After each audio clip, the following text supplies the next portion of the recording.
Teologia do Novo Testamento. 4 matérias para terminar. Tá? Rapidinho agora, tá bom? Nós vamos iniciar hoje essa matéria, que ela tem 2 nomes, tá? Ela pode se chamar de teologia, como está na apostila, ou também ela é conhecida como teontologia, tá? Que é a doutrina de Deus. Aí você pode pensar assim: peraí, eu estou fazendo um curso de teologia já há 9 meses, e agora que eu vou fazer uma matéria que é teologia? Porque nós aprendemos na primeira matéria cristologia, doutrina do Filho. Depois a segunda matéria foi pneumatologia, doutrina do Espírito Santo. E agora, essa matéria aqui, ela trata especificamente da doutrina do Deus Pai. Então nós aprendemos sobre o Deus Filho, sobre o Deus Espírito Santo, e essa matéria aqui vai falar sobre a vida, a obra, o aspecto, o caráter do Deus Pai, tá bom? Então por isso que ela chama teologia, doutrina de Deus, mas pensando em Deus como na primeira pessoa da Trindade, tá? Na lição de hoje, nós vamos falar um pouquinho sobre a existência de Deus, tá? Os argumentos que são usados para tentar provar a existência de Deus. Por que eu digo tentar provar a existência de Deus? Porque para nós cristãos, nós não temos essa preocupação. Pelo menos eu nunca vi um cristão convertido, ele chegar para mim e falar assim: olha, irmão Renato, eu queria ter provas da existência de Deus. Quem faz esse tipo de pergunta geralmente é um ateu, é alguém que não acredita, que não é cristão. O cristão não vai fazer essa pergunta. Por quê? Porque a Bíblia não foi escrita para provar a existência de Deus, porque ela parte do pressuposto de que quem lê a Bíblia já crê em Deus. Então ninguém precisa ficar procurando nas Escrituras a existência de Deus. Mesmo assim, por causa das pessoas que questionam, que põem em dúvida a existência de Deus, a teologia, ela desenvolveu então alguns conceitos, né? Alguns argumentos, são chamados de argumentos, para provar a existência de Deus, tá bom? Então isso nós vamos ver hoje nessa aula, tá? Então primeiro, como sempre, né, a gente tenta definir o que é a matéria, né, que nós estamos iniciando. Então a palavra teologia, todo mundo sabe, né? Ela vem de 2 palavras gregas: theos, que quer dizer Deus, mais logos, que quer dizer estudo, tratado, né? Então quando junta essas 2 palavras, teologos, né? Ou quando a gente vai fazer a transliteração para o português, teologia, o estudo ou doutrina de Deus, tá?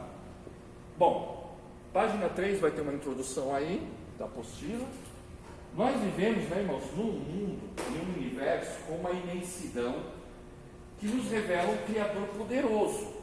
Por mais que a ciência tenta desmerecer, desfazer aquilo que nós acreditamos, nós, como cristãos, acreditamos que nós vivemos num universo com uma imensidão imensurável, né?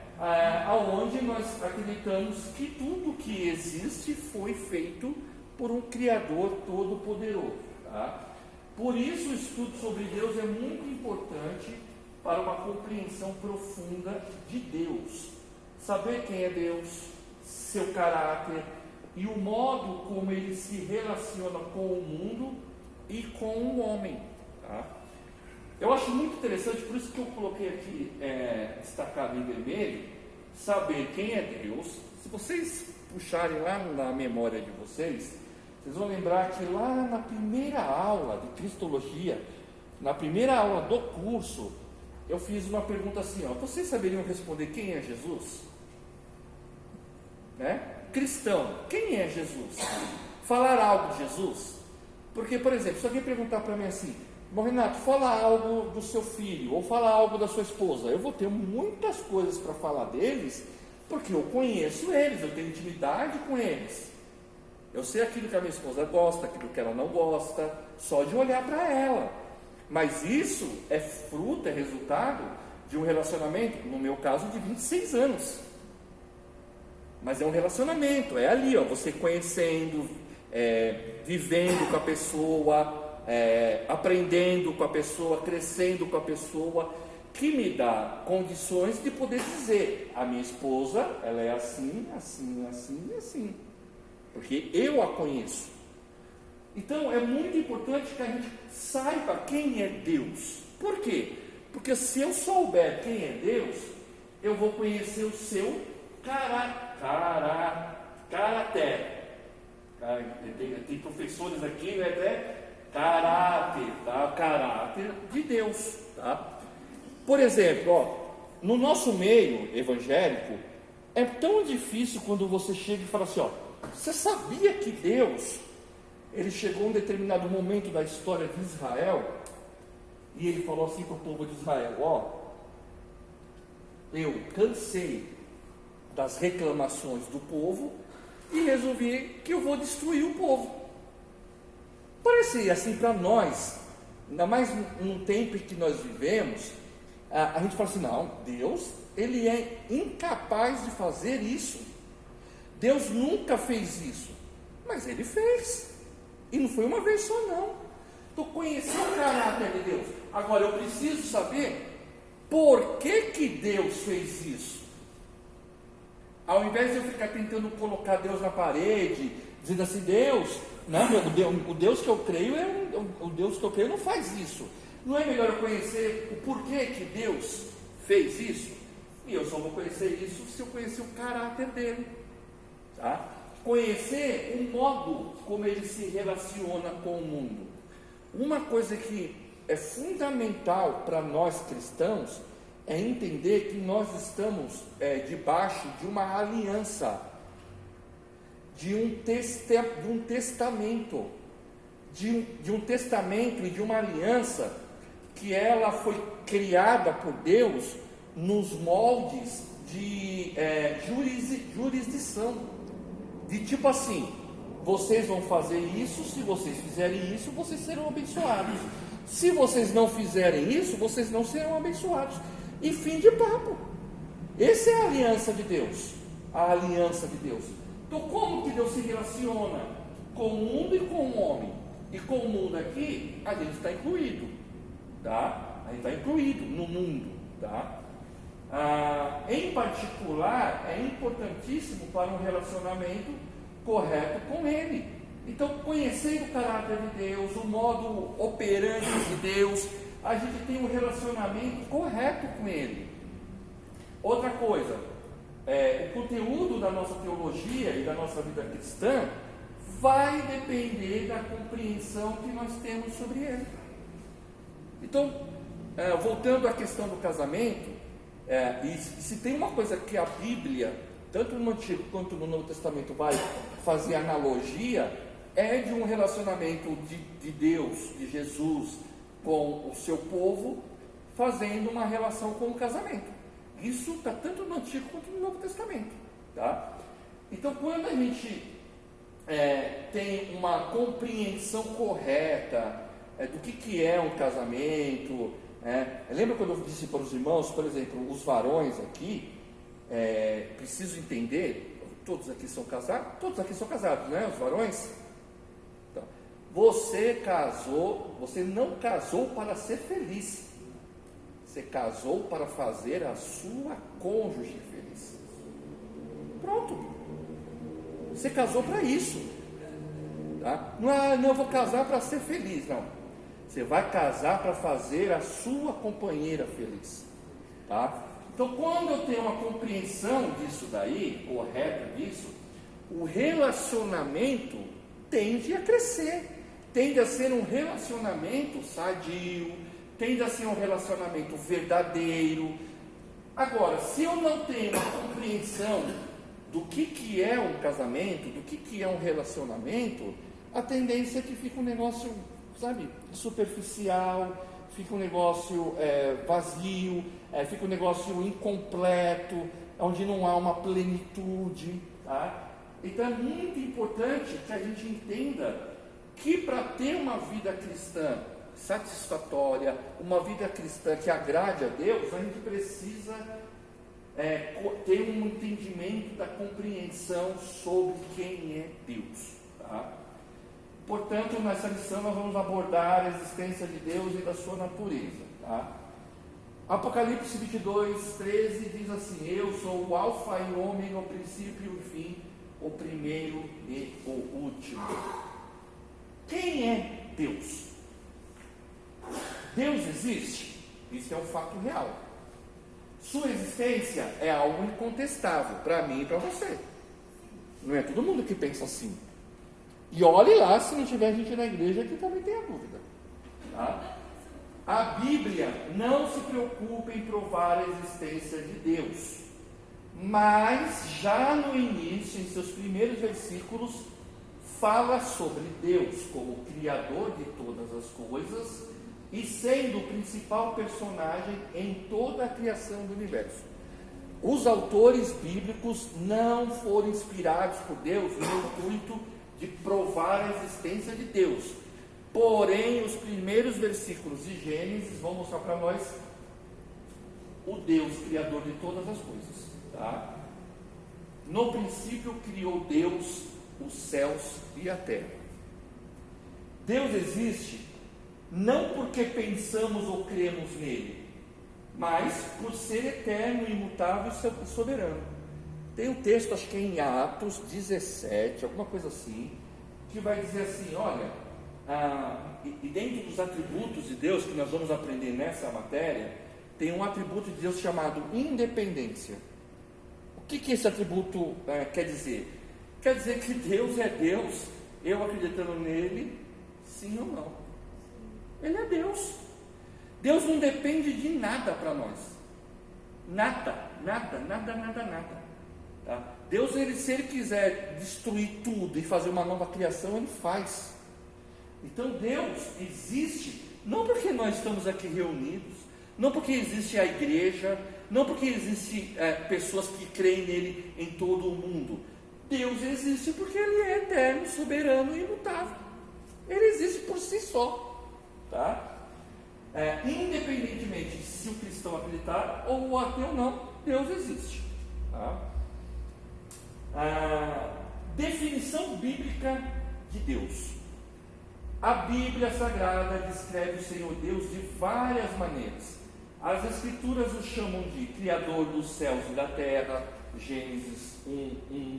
Chama de Senhor em Gênesis 2:15. Chama de Eterno em Isaías 40:28. Chama de Rei no Salmo 10:16. Chama de Juiz no Salmo 75:7.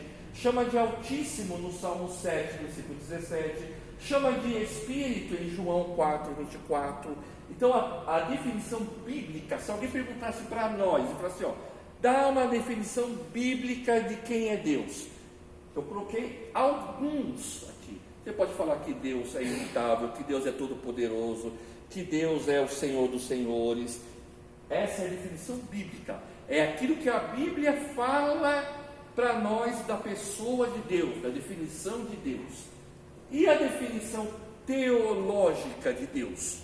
A definição teológica, segundo o dicionário da CPAD, é a seguinte: Deus é um ser supremo, absoluto e infinito por excelência, Criador dos céus e da terra, eterno e imutável, onipotente, onisciente e onipresente, ser incriado e é a razão primeira de tudo quanto existe.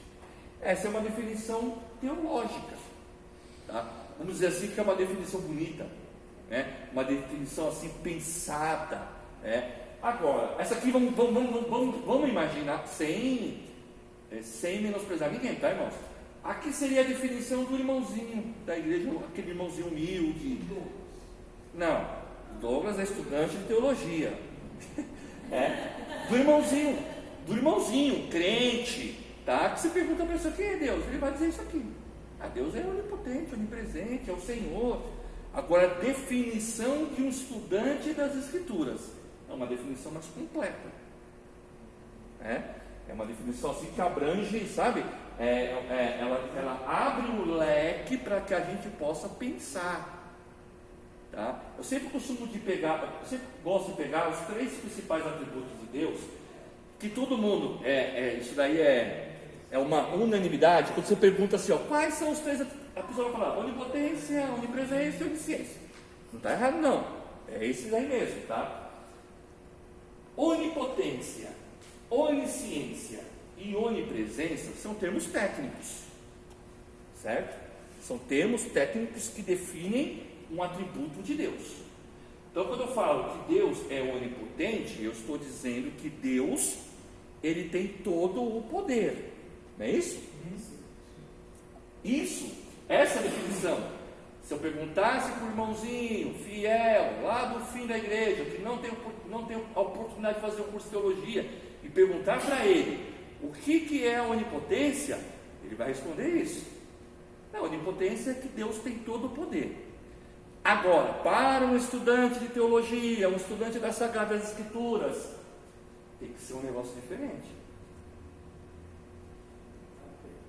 Tem que ser diferente a definição de onipotência. Tá? Aí é importante, vou voltar aqui, aí é importante a gente ter isso daqui, saber como é o modo operante de Deus, o seu caráter, tá? Por exemplo, lembra quando nós estudamos, foi na martiologia, aquelas perguntinhas assim, se Deus é onipotente, por que o mal existe?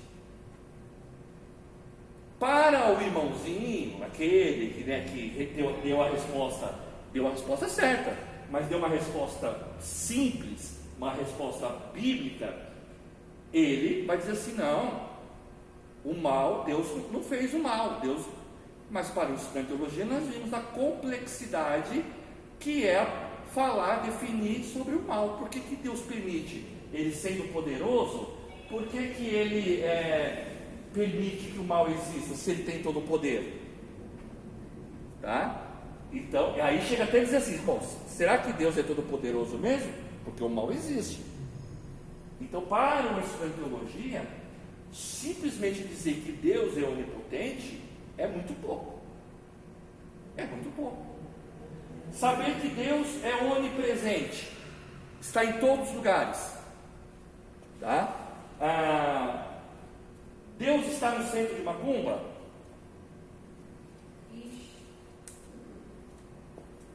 Está em todos os lugares, lógico que está. Não caiu. O irmãozinho que não faz o curso de teologia daria essa resposta. Ele mesmo. O estudante de teologia não vai falar que Deus está no centro de Macumba. Tá? Não tem como. Agora, eu só vou conseguir desenvolver essas questões se eu, sabe? Eu não fiz uma pergunta para vocês semana passada, do versículo lá de Números 23:19, nós não vamos falar hoje, mas eu já lancei para vocês já ficar na mente. Tá? Deus não é homem para que minta, nem filho do homem para que se arrependa. Se eu pegar esse texto isolado, eu vou dizer assim, não, Deus ele não se arrepende de nada. Mas nós vamos ver, sim ou não. Tá bom? Então vamos lá. Definição teológica. Definição teológica decorada então. Já vou deixar aqui anotadinho para facilitar a hora de estudar. Estou falando sério, Marcinha.